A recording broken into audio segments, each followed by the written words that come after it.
Britain's Got Talent said no, but the people said yes to Sam Lambeth. We had the absolute pleasure of sitting down with the man from the Midlands to discuss his new single, Nod Your Head. So before we get into that, if you want to be featured like all the amazing artists on this video, you can get in touch. Queries at talktonighthq.com or on social media at talktonighthq.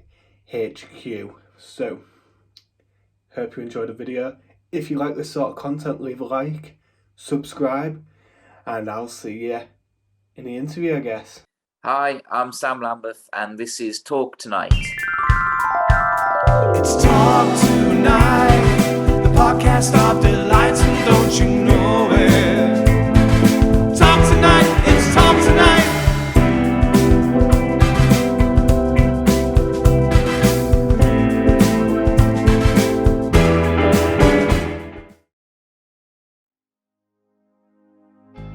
You got a head start. I've been in love with music as long as I can remember, but I think my earliest memory was when I was 5 or 6, and I always used to have Top of the Pops on a Friday night.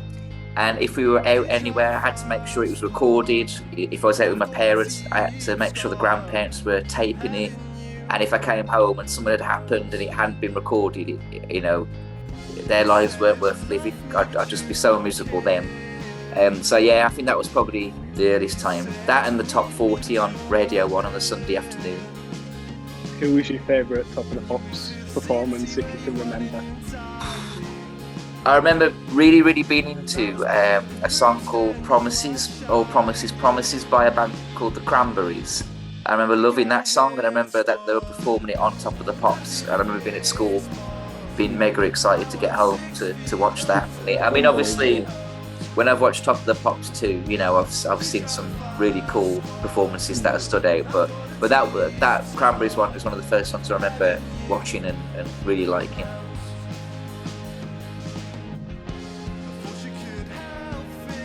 Well, I should say at this point that it has actually been released previously, and it did make me laugh earlier today because someone messaged me and said, for days and days I was listening to Nod My Head and it sounded something different from the one I'd heard on the radio, and I couldn't work out why. I thought there was something wrong with my Spotify. Turns out they've been listening to the old version. But yeah, basically I first wrote it probably late 2007, 2008, and it was one of the first, if not the first song I wrote. And when I formed my first band, the Monobloggers, in early 2009, it was the first song that I kind of took to the group and said, shall we work on this one as our first original track? Because we were young and it was our first band and it was new and exciting, we made it a lot rockier, a lot faster, a lot punkier, filled with kind of that teenage angst, So we recorded that with Gavin Monaghan, who's an amazing producer, and we released that in September 2009. And it did really well, people did like it, but over the years, while I still like it and I have fond memories of that time and of that band, I always felt that it needed more time in the studio because we kind of blasted it out really quickly. Again, as you do when you're young, So I thought it'd be great to go to the studio, spend a lot more time on it, and kind of give it the treatment that I felt it deserved. And also along the years, obviously you change, your interests change, your music style changes. But it's weird that when I first wrote this song, I imagined the track similar to how it sounds now. I wanted it to have this kind of Paul Simon Vampire Weekend kind of Afro pop vibe. So I think it still has that a bit now, and it's a lot closer to what I imagined when I wrote it than the original version was. And obviously over the years I've started liking different acts and obviously started playing harmonica and stuff and mandolin, so that's gone on there. So it's a number of reasons really. I think it finally just felt like the right time because I was looking at some of the old material I had, and myself and the band that I play with, the Four Chords, we were rehearsing for gigs, and I said it would be great to do some old tracks, and Nod My Head was one of them. We started playing it in a new style, a style that I was really keen to do, and I said to the guys, well, it sounds complete to me now, so why don't we go to the studio and lay it down? And yeah, I'm really glad that we did.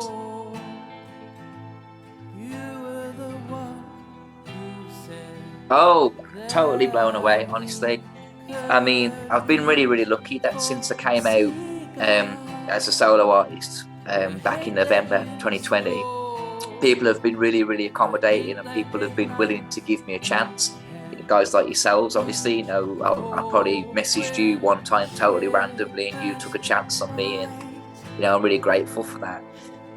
But yeah, this one again has kind of just took what Love and Exile did and gone to that little next level, which is amazing. And yeah, I'm really grateful for everyone just for again sticking with me and giving me a chance and listening to it, sharing it, and just letting other people know about it.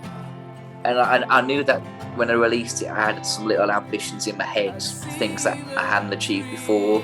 Like I really wanted to get played on Radio X because that hadn't happened before, and I managed to get that to happen. And it was featured in Rolling Stone yesterday at the time of recording it. Obviously, that was an amazing feeling that I never thought would happen. And there's a few other exciting things in the pipeline with it too.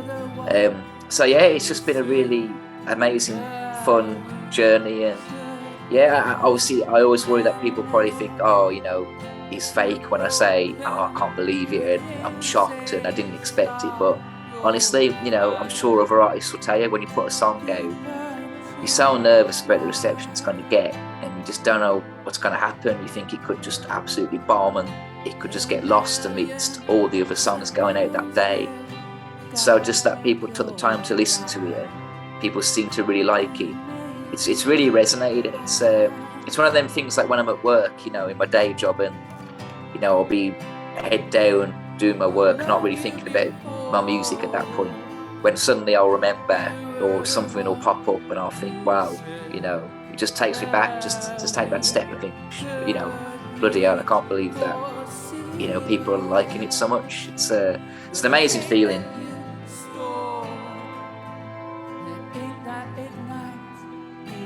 Yeah.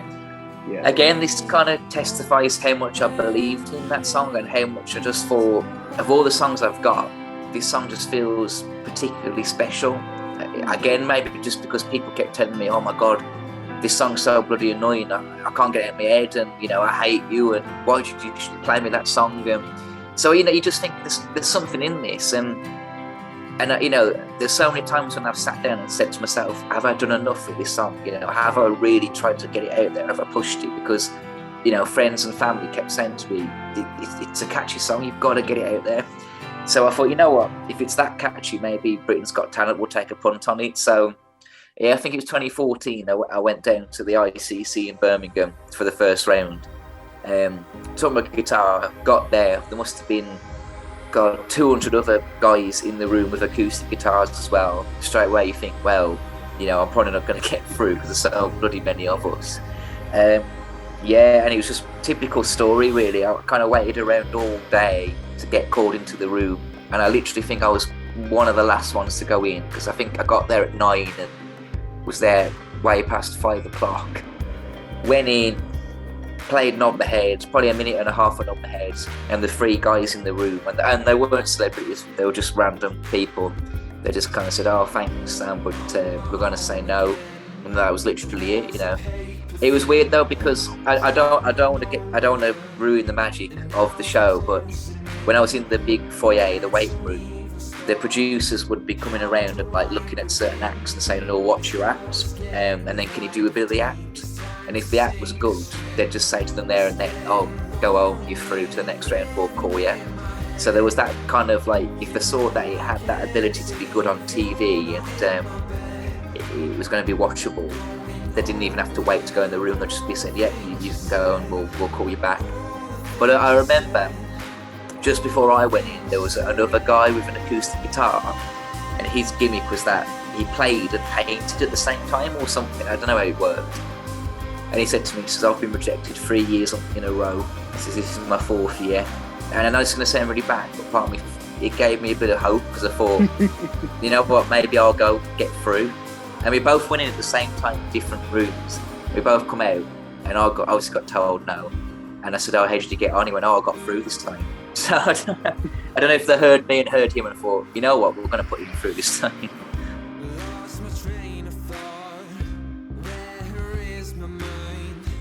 No, not really, to be honest with you. I think at that point I wasn't really making music full time. I wasn't in a band or anything. It was just an experiment, really, just to see if I did think it was that catchy. But I'll be honest with you, I generally didn't put that much faith in it. You know, I didn't think if it got rejected, that means it's a bad song or that it's not as good as people had led me to believe. I just thought, you know what, it's a talent show. They have all sorts of crazy people on. A random bloke with acoustic guitar, that's 10 a penny. So, yeah, honestly, it didn't really get me down that much. It was just a cool experience, to, you know, and I'm more than anything, I'm just glad that I did have a crack at it.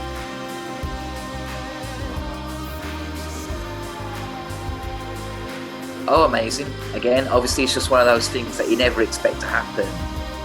And now looking back, to be able to say that it happened is just an amazing feeling. I mean, yeah, again, it was not my head that I performed, purely again because I thought, you know, this is a song that I feel people will like and hopefully will feel it's really catchy.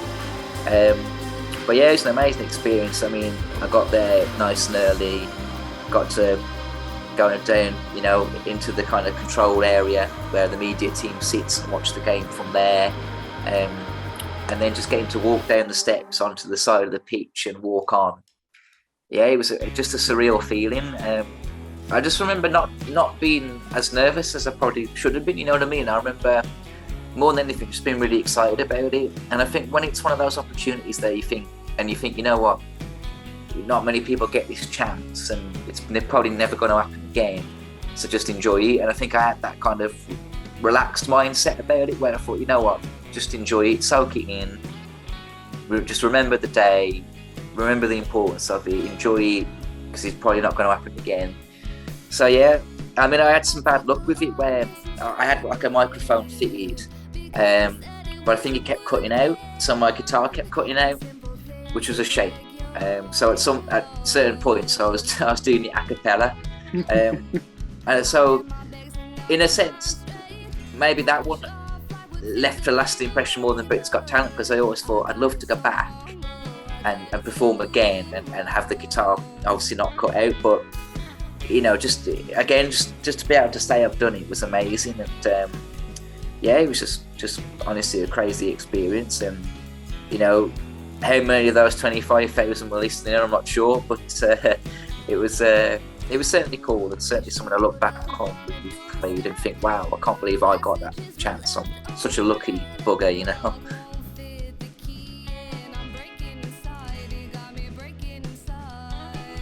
Oh God, that's a tough question, isn't it? I don't know, to be honest. I mean, there's always so many different things that you look on this and think, I wish I could do this differently. I guess maybe that, you know, like other musicians, sometimes I get a bit down about things, you know. You get a bit, you know, sometimes you feel a bit down about things, and it can affect your mental health a little bit when you're a creative person like that, you know. And so I think maybe that would be something I could change. But I think musically, I don't know really. I guess maybe there's always room for improvement, you know. So I guess I'd always want to get a bit better at guitar. I always want to get better at singing. I always want to explore different things at writing. I guess maybe one thing I'm trying to do at the minute is move away from songs about like love, because I feel like all my songs, you know, usually end up being about like boy gets dumped. Do you know what I mean? Like I listen back to some of my older stuff, and it's all like, you know, I'm alone, I'm heartbroken, no one's texting me back, you know, that kind of thing. So I am trying really, really hard to move away from that, and Nod My Head I feel is a step forward, because it's not really about like boy meets girl, or at least to me it's not. And then the new songs I've been writing, again, it's very much a lot different from all of that. So yeah, maybe that's one thing I'd change, but I'm trying to steer it in the right direction.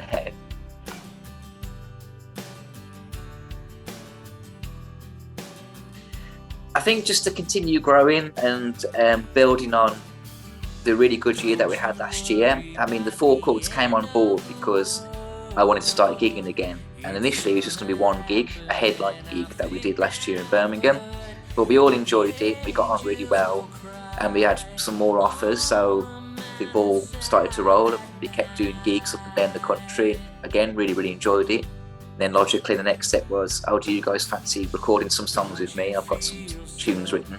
So that kind of happened. So I think for us it's just building on that now. You know, for me it's the best live band I've been in. I mean, I've always really enjoyed the previous bands I've been in. They've all been really good, but this one feels really special because they're all so talented. They all bring their own kind of influences to the table, which is really nice. And one of the great things for me is that when I'm there, because I'm a bit of a control freak, as you can probably imagine, you know, from being a solo act, you know, you kind of do get a bit controlling a little bit. Hopefully not a dictator or anything like that, but you do get a bit kind of like micromanaging. But so for me, it's really nice that when I'm in the rehearsal studio with the guys and I'm bringing songs or we're looking at covers, I don't even think about what they're doing. I just focus on me, because it's such a joy to hear them play and a joy to hear them bring their own style and their own ideas to the table. I just sit back and enjoy it, and that's a really nice feeling. And so yeah, it's just building on that. I mean, obviously we recorded Knob Ahead, and there's obviously going to be new music, I hope, in the near future. So the plan is short term, I think, hopefully do some festivals in the summer, you know, hopefully if the offers come in. Probably not gig as much as we did last year because it was a really intensive period and it was off the back of Love and Exile coming out. So I think for me it'd be nice to do a few festival gigs and a few sporadic gigs here and there, but take the foot off the pedal in terms of touring and start to look at new material and work on some new stuff, because we haven't really had that chance because we've been rehearsing for gigs. So it'd be nice now to think, right, okay, we've got some time. I'm going to bring some songs to you guys that I've been working on at home. Let's get these crafted, and then hopefully maybe in the autumn or in the new year next year, when we've got the funds together, record the follow-up to Love and Exile. But that's the hope anyway.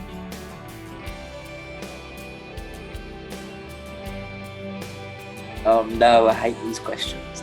Because I will pick one band or one person, and inevitably I will leave so many off, and then I will feel guilty all night. But to answer your question, I was lucky enough to get the new album from the Shed project come through the other week, or I think it was last week. Rory sent it me to have a listen to, bless him.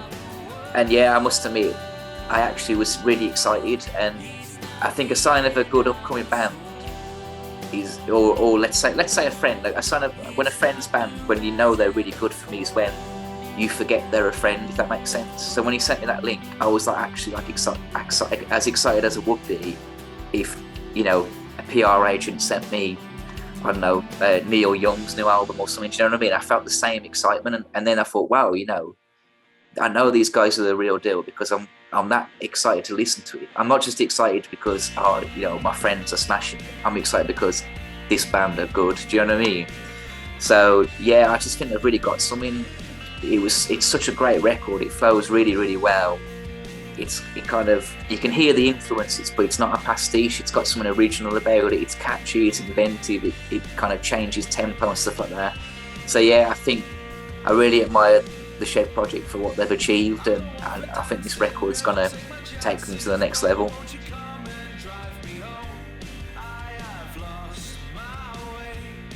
The one that keeps sticking in my head, and it probably isn't my favourite one, but because it's going to take me too long to answer, I'm going to say It's Good to Be Free.